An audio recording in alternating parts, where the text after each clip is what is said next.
Hey guys, in this video, I will show you how to use Flowith.io. All right, let's begin.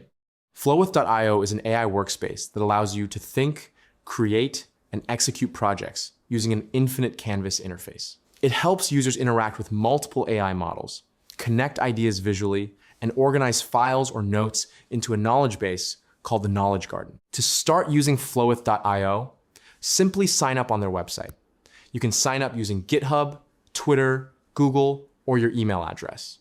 Once signed up, you can open your Flowith workspace.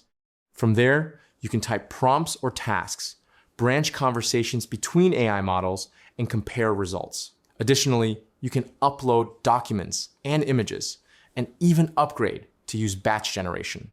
Flowith.io also offers a subscription plan to enhance your workflow with AI assistance for creating articles, websites, and research summaries. Explore the Knowledge Garden to organize and manage your projects.